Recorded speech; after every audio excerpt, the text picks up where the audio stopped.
HBO presents One Night Stand with comedian Bill Burr.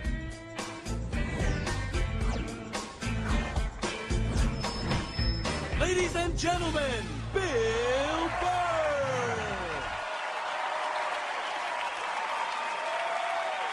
Thank you.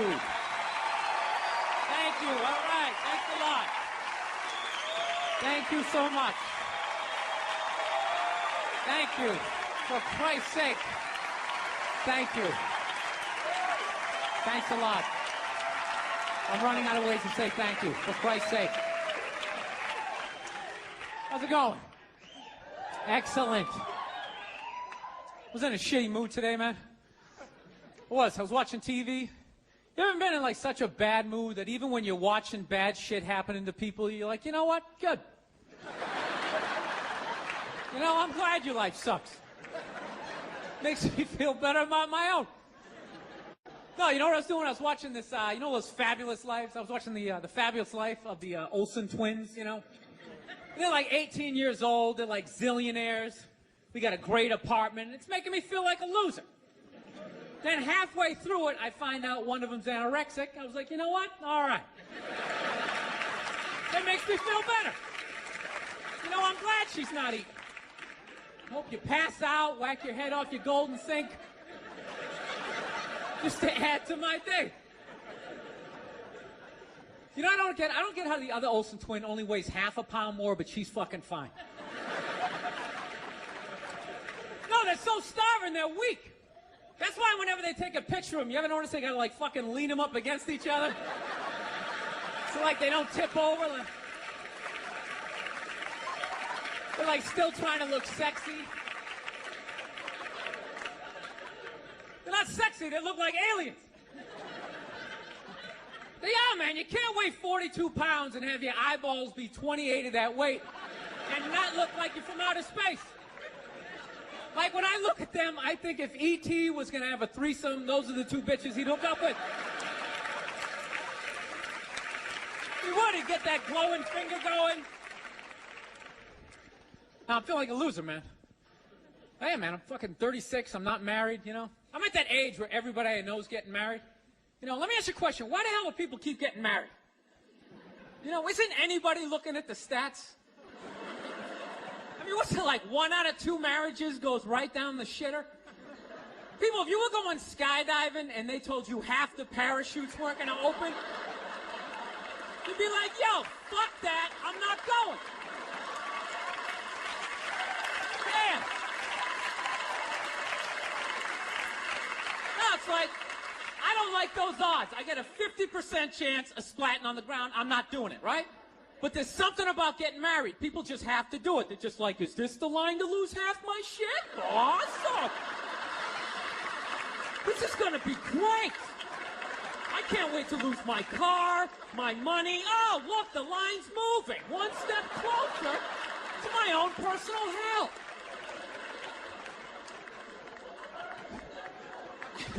No, I don't think I could ever get married, man. Married dudes freak me out. Anytime you ask a married guy, what's it like being married, they always tell you it's good, but they always have a look on their face like they have like an appendicitis. You ever notice that? You're like, dude, what's it like being married? Like, you know, it's good. It's good. It's, no, it's good. It's enjoyable, you know. It's a lot of work, but, you know, I think when you meet that special someone, there's a connection, and I can't feel my legs. Let me just lean over here.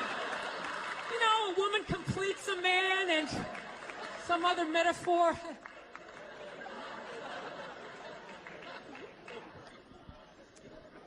No, you know what freaks me out too, really? When you go to a man's house, there's nothing in there, a married guy's house. When you walk in there, there's nothing in there that even suggests the man even lives there.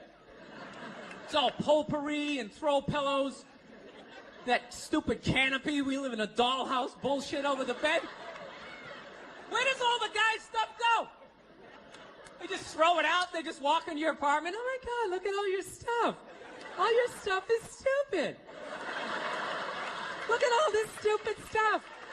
Wow, guys buy really stupid stuff. Hey, you want to go to the candle store? Let's go to the candle store. Wouldn't that be awesome? I've been dragged into that nightmare for like an hour and a half, 90 minutes just sitting there. This smells like a pumpkin. Doesn't that smell like a pumpkin? This looks like a Christmas tree. Wouldn't that be great? Smell like Christmas in the apartment? Middle of summer, just fuck with your whole reality?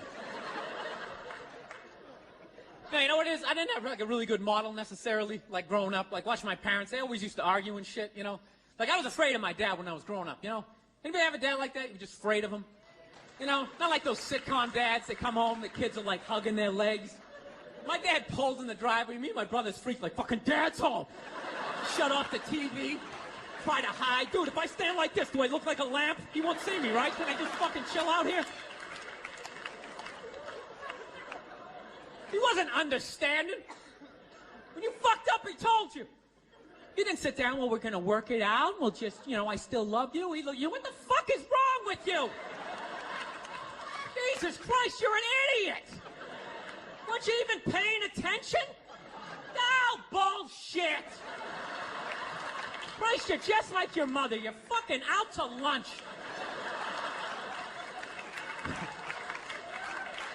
That was my dad. No matter what he was bitching about, somehow he would make it about my mother.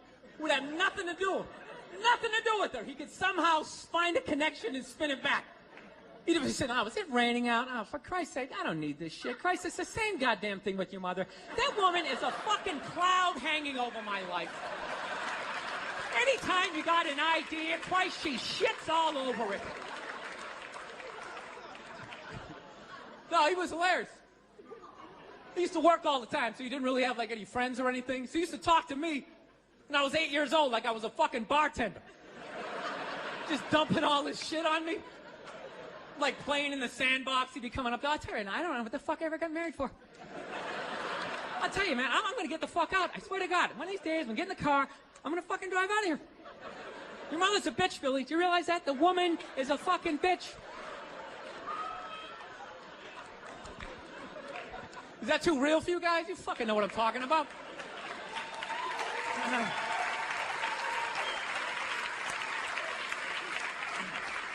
I will get married, you know. I was making that. I'll definitely get married someday, you know. I love women and everything. I'm just finding I'm not, like, compatible with them. You know what I mean? You ever just feel that? Like, women have, like, too much energy for me. You know what I mean? Like, you can't have a day off when you have a girlfriend. You ever notice that? It's almost like they see that open day. They're like, oh, my God, let's go fill it up with shit. No, then they just come at you with one horrible idea after another. Horrible ideas. Like, you want to make some sandwiches and go to the park? You want to go to the container store, get some containers for your T-shirts? This is the worst one. You ever get this one? You want to go to brunch? You want to go to brunch on Sunday? And inside you're like, fucking no! But you can't say that, right? You gotta keep them happy. So what do? You agree. Like, yeah, let's go to brunch. What a great idea. Why would you want to sleep in on a Sunday when you can go pay $18 for eggs? Now you're thinking. Now you're thinking. Then we can sit around and listen to your friends have moronic conversations about the eggs. Like, is that pesto? Is that pesto in your omelet? Oh, it's asparagus. It's asparagus. I thought it was pesto. Oh, you just want to flip the whole fucking table over? It's horrendous. I'm trying to learn to pick my battles when I date girls. I usually argue with women all the time, man. I'm stupid like that, you know? Like, I dated this girl one time. She was, like, really into, like, women's issues.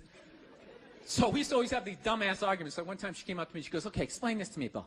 Why does a guy make more an hour to do the exact same job, huh? I go, I'll tell you why. Because in the unlikely event that we're both on a Titanic and it starts to sink, for some fucked up reason, you get to leave with the kids and I have to stay. Hey, that's why I get the $1 more an hour. Well, think about it. If there's a house fire, it's always women and children first. I got to stand there with, like, the back of my shirt on fire going, let's go, people, let's go, let's go. So that's how I look at it. No, it's $1 an hour surcharge. that if something fucked up happens, either I can't leave or I gotta, like, get in the way of it to give you a head start, like, rabid dog, run, honey, 1 Mississippi, 2 Mississippi. You hear a bump in the night, I gotta go check it out, like, yes, he does have a knife. Anytime there's a hostage situation, who do they negotiate for first? Well, at least let the women and children go. Well, what about me? Bullets hurt me, too. Why the fuck do I gotta stay in the vault?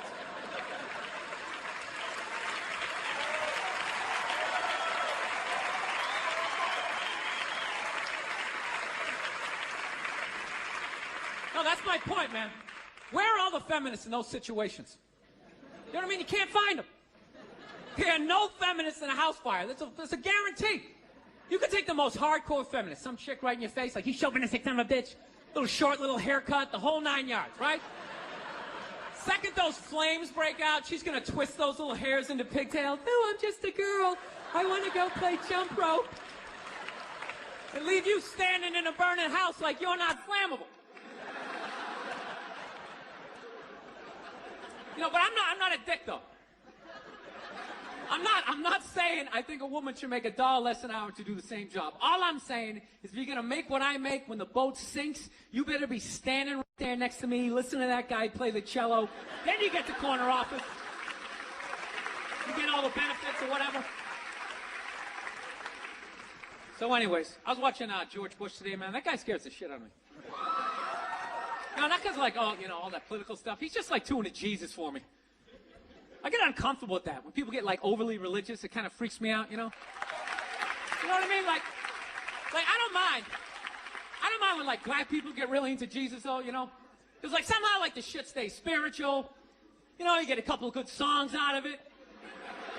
You know what I mean? People look like they're having a good time.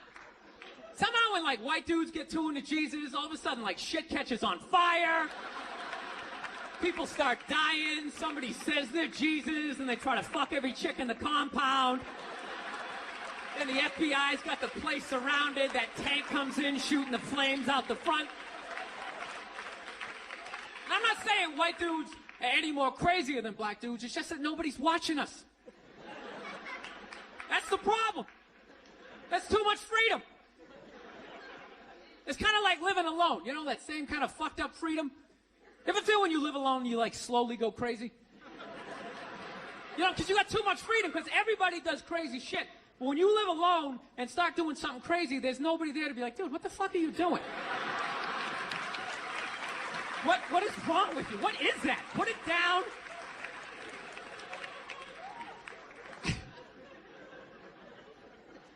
My girl's actually, she's really like religious. She goes to church every week, and I never go, and it freaks her out. She's like, why don't you go to church? You don't believe in God and heaven and hell and all that stuff? Why don't you go? And it's not because I don't believe in a higher power. I definitely do. My thing is when I go to church, I can't get past the fact that I'm just listening to some fucking guy. You ever think of that shit when you go in there? That's just some dude. And people are like, no, that's a special guy. No, it isn't. It isn't.